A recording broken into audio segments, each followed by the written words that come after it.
बिजली की supply position से लोग परेशान हाल, बदतरीन गैर एलानिया कटौती जारी, सभी सरकारी दावे सैराब, आला सतही मीटिंगों का भी कोई नतीजा नहीं निकला।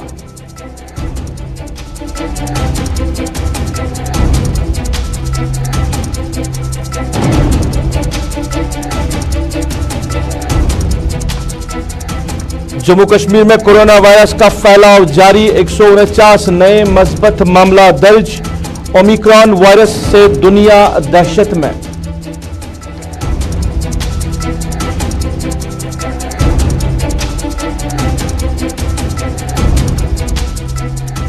महकमे मौसमियात ने जारी की एडवाइजरी, 5 से 7 दिसंबर तक होगी बर्फबारी, लद्दाख में शदीद सर्दी की लहर, द्रास में -19 डिग्री रिकॉर्ड दर्ज।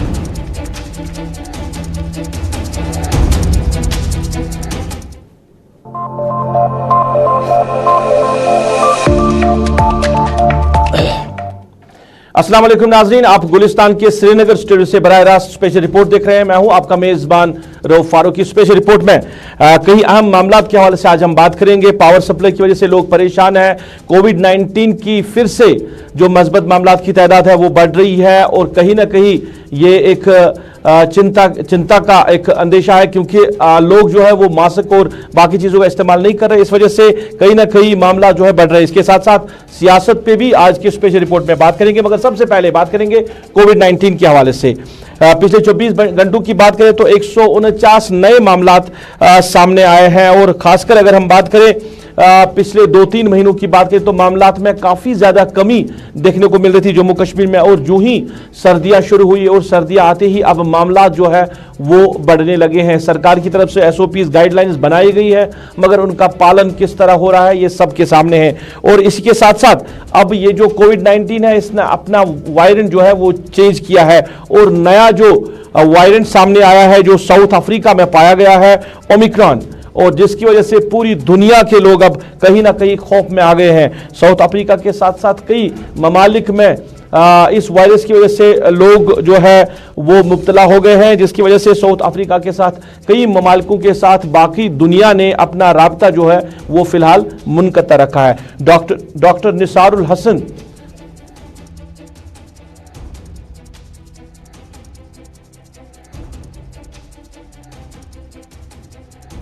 कोविड-19 के हवाले से भी हम बात करेंगे, डॉक्टर निसारुल हसन से भी बात करेंगे, मगर सबसे पहले दिल्ली चलते हैं। दिल्ली के chief minister Arvind Kejriwal media के सामने कुछ बात कर रहे हैं। क्या कुछ अरविंद केजरीवाल कह रहे हैं, हम आप तक पहुंचा रहे हैं। से रियल टाइम बेसिस पे हमारे इस कंट्रोल रूम में, वॉर रूम में हर मिनट में पता चलता रहेगा कि किस टैंक में कितनी ऑक्सीजन इस टाइम मौजूद है, कहाँ ऑक्सीजन खत्म होने वाली है। इससे हमें अपने ऑक्सीजन मैनेजमेंट में मदद मिलेगी। पिछली बार हर अस्पताल के अंदर सिलेंडर तो होते ही ऑक्सीजन के, उसके अलावा स्पेयर कैपेसिटी नहीं थी हमारे पास सिलेंडर्स की, ताकि मान लीजिए हमें एक्स्ट्रा कहीं पे बेड लगाने पड़े तो हमारे पास कोई सिलेंडर, खाली सिलेंडर भी नहीं थे। 6000 सिलेंडर हम लोगों ने चाइना से इंपोर्ट कर लिए हैं और अब हमारे पास 6000 डी टाइप सिलेंडर्स, खाली सिलेंडर्स मौजूद हैं। इसके ज़रिए हम कई सारे नए बेड्स तैयार कर सकते हैं किसी भी बड़े बड़े बैंक्वेट हॉल्स में या कहीं और।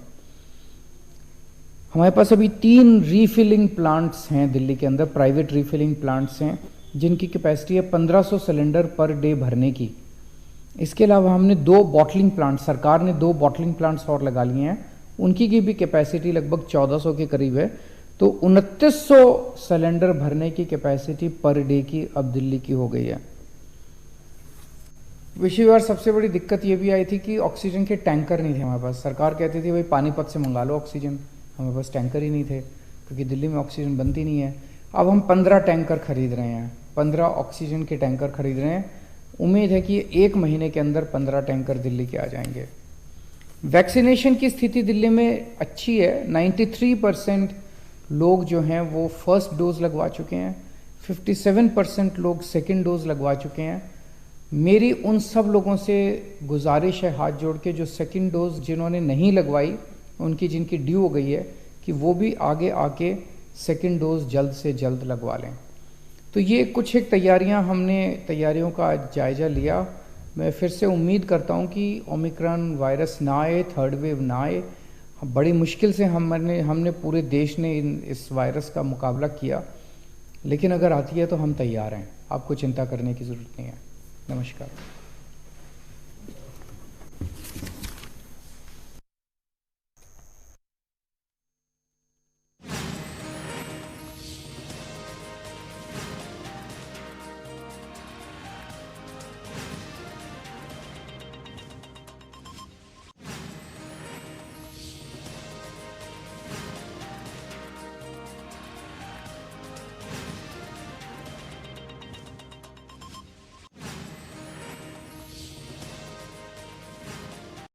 दिल्ली के सीएम अरविंद केजरीवाल बात कर रहे थे, कोविड-19 के हवाले से बात हो रही थी, किस तरह दिल्ली में इंतजाम रखे गए सरकार की तरफ से। ऑक्सीजन की बात करें या वैक्सीनेशन प्रोसेस की बात करें, उन्होंने लोगों से गुजारिश की जिन्होंने सेकंड डोज नहीं लिया है वो सेकंड डोज वैक्सीन ले ले।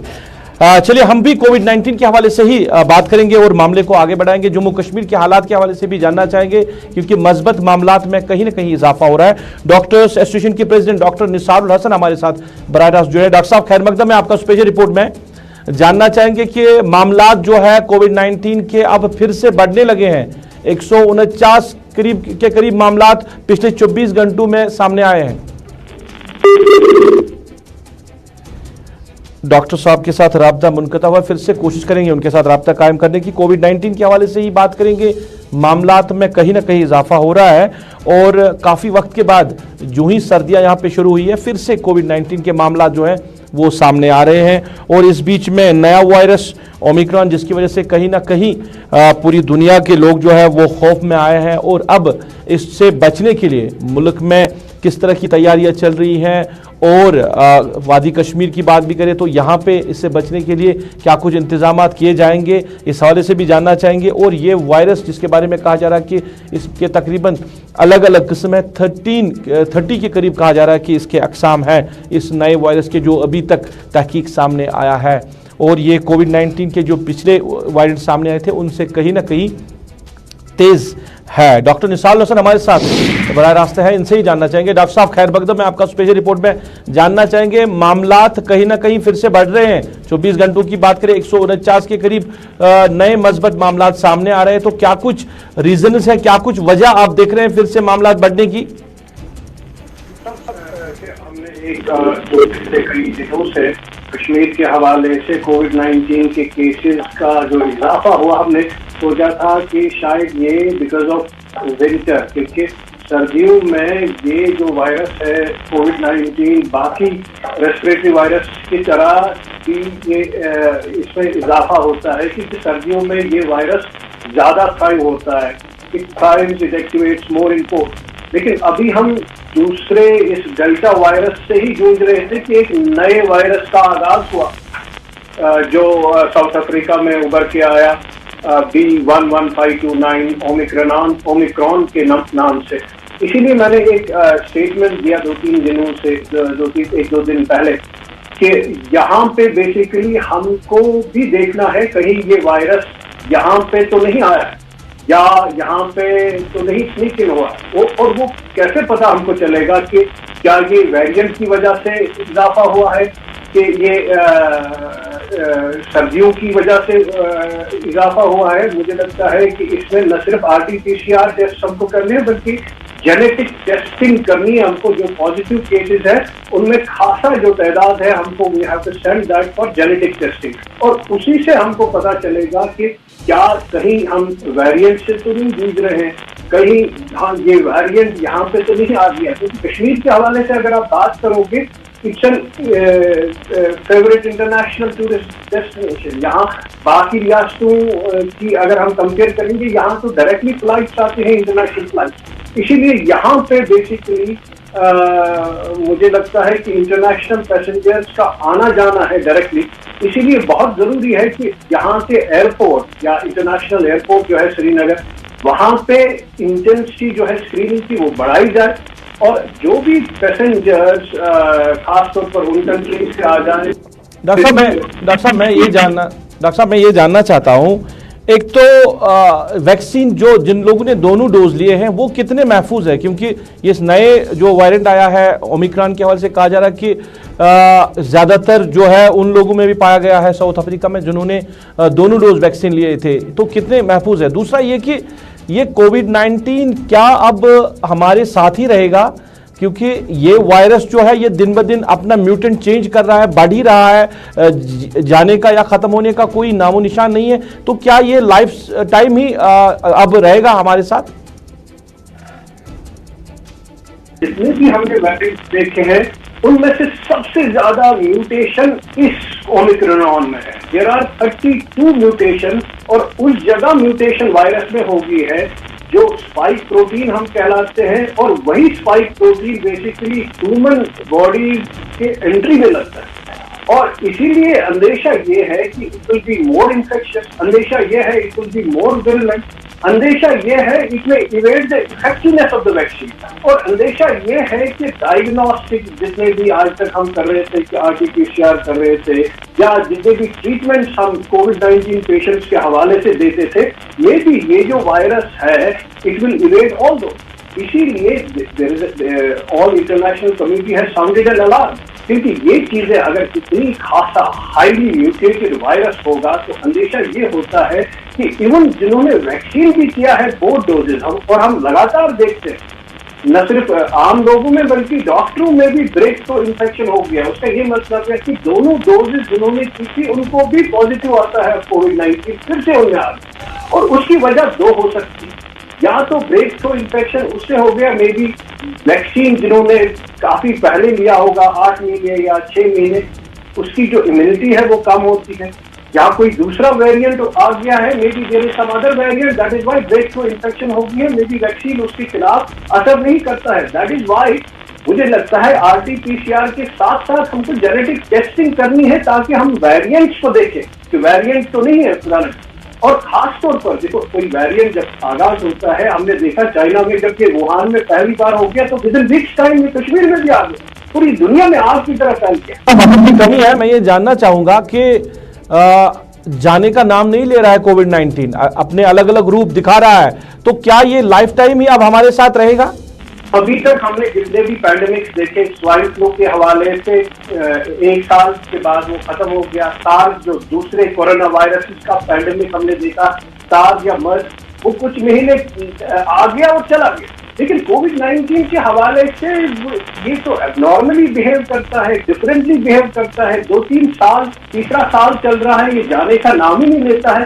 पैंडेमिक के हवाले से अभी हम पैंडेमिक में ही है, और अगर ये पैंडेमिक गया भी, अंदेशा ये है कि अगर वेरिएंट नहीं आता, maybe in 2022 we would have seen an end to this pandemic, लेकिन अभी ये जाने का नाम ही नहीं ले रहा है बिकॉज राइडर वाज कि वेरिएंट नहीं आना चाहिए। डॉक्टर साहब शुक्रिया बात करने के लिए, लोगों तक मैसेज पहुंचाने के लिए कि अभी भी कोविड-19 है, वेरिएंट तब्दील हो रहा है मगर अभी कोविड-19 है, और सरकार ने जो SOPs और गाइडलाइंस यहां पे बना के रखी है उनका भी सही मानों में पालन नहीं हो रहा है। और हम बार बार ये कह रहे हैं कि सरकार की जो जिम्मेदारी है कि कोविड-19 के हवाले से जो उन्होंने खुद गाइडलाइंस मुरतब की हैं, क्या वो सही मानों में ज़मीनी सतह पे इम्प्लीमेंट है, इन चीज़ों को देखना ज़रूरी है, सरकार की जिम्मेदारी है। मगर आज के डेट की अगर हम बात करें तो वायलेशंस बहुत ज़्यादा हो रही है।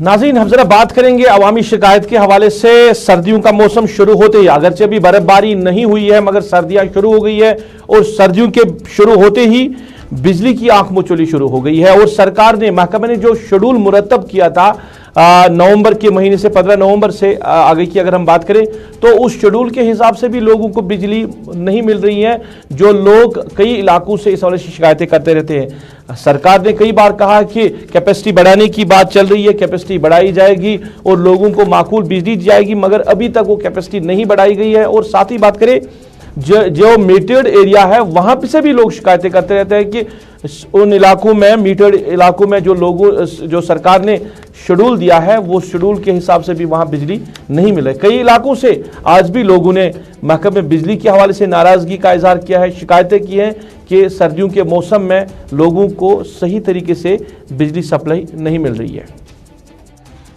जबरदस्त परेशानी पावर टोटल कहीं टोटल कहीं पावर ये मज मिनट खंड ग पावर मिनट खंड ग पावर और बच्चन एग्जाम चलान मैट्रिक चलान एग्जाम 12th चलान एग्जाम पावर कुछ बच्चे परेशान परेशान फीस मज रियायत फीस निवा बराबर पावर कुछ अमी खुद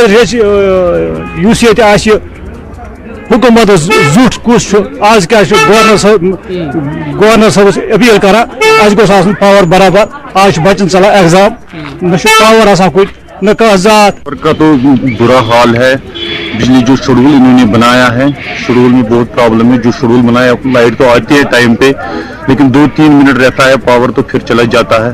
फिर तो लाइट का आना ही हमारे लिए तो बहुत मुश्किल हो गया। अब तो लाइट 3-4 मिनट आती है, फिर जब इसका शेड्यूल अब जो लास्ट 2 घंटे अगर होता है, लास्ट 2 मिनट आता है, फिर उसके बाद बिजली गायब भी होती है। हमें बहुत दुश्वारी हो रही है, यहाँ पे बहुत मुश्किलात है। स्टूडेंट हैं हमारे, आजकल जो एग्ज़ाम चल रहा है तो बच्चों को बहुत मुश्किलात हो रही है। तो ये सबसे बड़ी परेशानी है जो हमारे डिस्ट्रिक्ट एडमिनिस्ट्रेशन है, उनके नोटिस में भी हम ला रहे हैं, लेकिन वो टस से मस नहीं हो रही है। बहुत बार मेरे एग्जीक्यूटिव इंजीनियर PDD को भी कॉल किया है, हमने बहुत बार उनको बोला है, लेकिन वो भी टस से मस नहीं हो रहा है। जो हमारे मुलाजिम है वहाँ यहाँ पे डिस्ट्रिक्ट बड़गाम में, उनको हम बोलते हैं, लेकिन वो भी टस से मस नहीं हो रहे हैं। कभी हमें बहुत दुश्वारी हो रही है। अब विंटर में अब तो सर्दियाँ भी बहुत है, लेकिन अब हम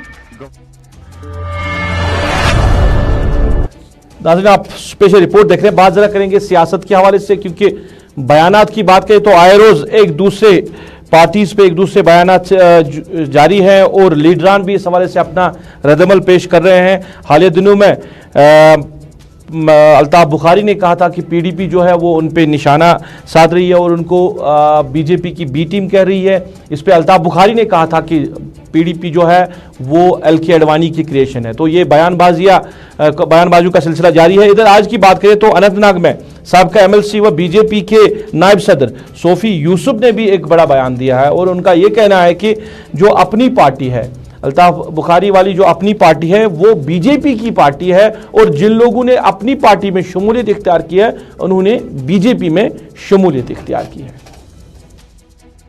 हमने अनंतनाग डिस्ट्रिक्ट की मीटिंग की, आपको जानकारी है उस बारे में। परसों हम डूरू में थे, उससे पहले अनंतनाग में थे।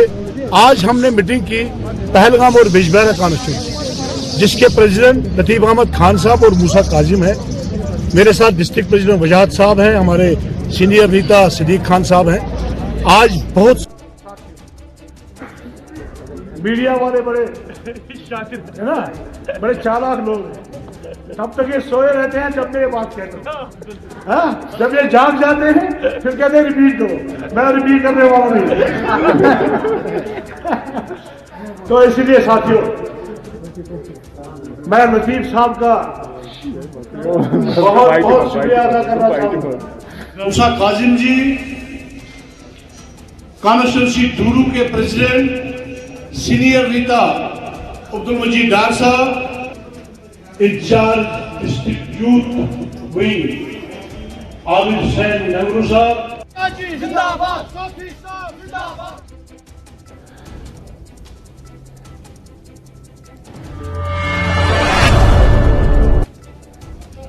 चलिए अब जरा बात करेंगे मौसम के हवाले से भी। वादी में काफ़ी ज़्यादा शदीद सर्दी अभी चल रही है और इस बीच में जहां हमने पहले ही बात की कि जो बिजली की सप्लाई है उससे काफ़ी ज़्यादा लोग परेशान हैं और इस बीच में महकमे मौसमियात ने एक एडवाइजरी जारी की है और एडवाइजरी के मुताबिक 5 से लेकर 7 दिसंबर तक बर्फबारी होगी वादी कश्मीर में। और अगर लद्दाख की हम बात करें तो लद्दाख में भी शदीद सर्दी इन दिनों चल रही है। द्रास में -19 डिग्री तक जो टेम्परेचर है वो रिकॉर्ड किया गया है और 5 से लेकर 7 तक बर्फबारी की पेशगोई की है। तो सरकार इस हवाले से कितनी मुतहरिक है, क्या कुछ इंतजाम सरकार की तरफ से उठाए गए हैं, अब इस पे हम बात करेंगे। हमारे साथी इरफान फाजिल बराह रास्त हमारे साथ जुड़े हैं, इनसे ही जानना चाहेंगे। इरफान, खैर मकदम है आपका। स्पेशल रिपोर्ट में जानना चाहेंगे, महकमे मौसमियात ने एडवाइजरी जारी की है, बर्फबारी होगी और 5 से लेकर 7 तक बर्फबारी होगी। आपने कई अफसरान के साथ बात की इस हवाले से, क्या कुछ इंतजामात सरकार की तरफ से किए गए हैं?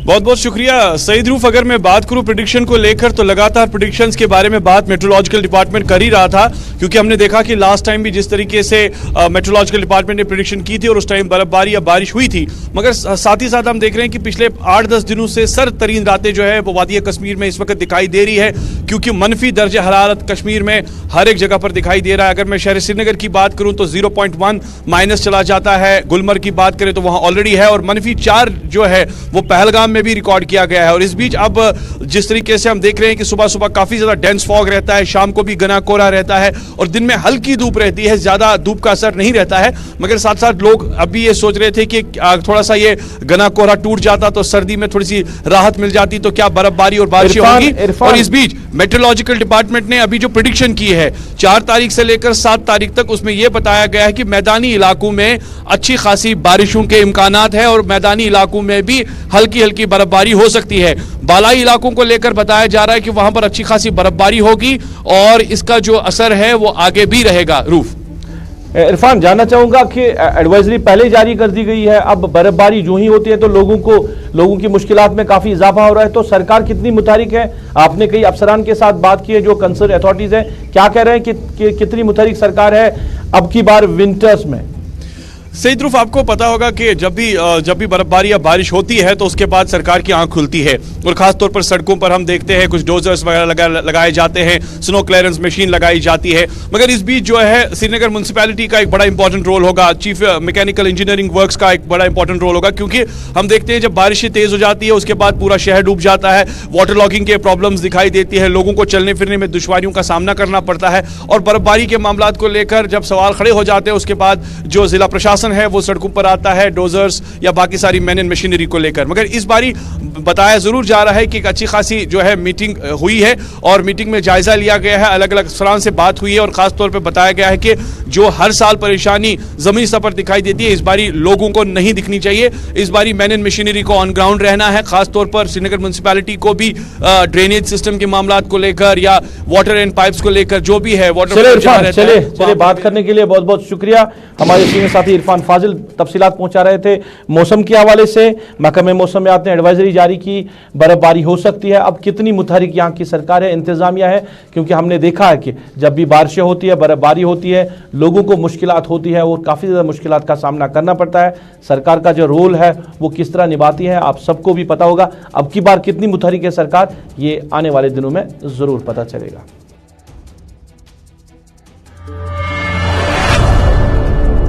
चलिए नाज़रीन, इसके साथ ही अभी तक के स्पेशल रिपोर्ट से अपने मेज़बान को इस वादे के साथ दीजिए इजाज़त, आप अपना ख्याल रखेंगे, हमें अपनी नेक दुआओं में याद रखेंगे। अल्लाह आपका हमारा सबका निगहबान।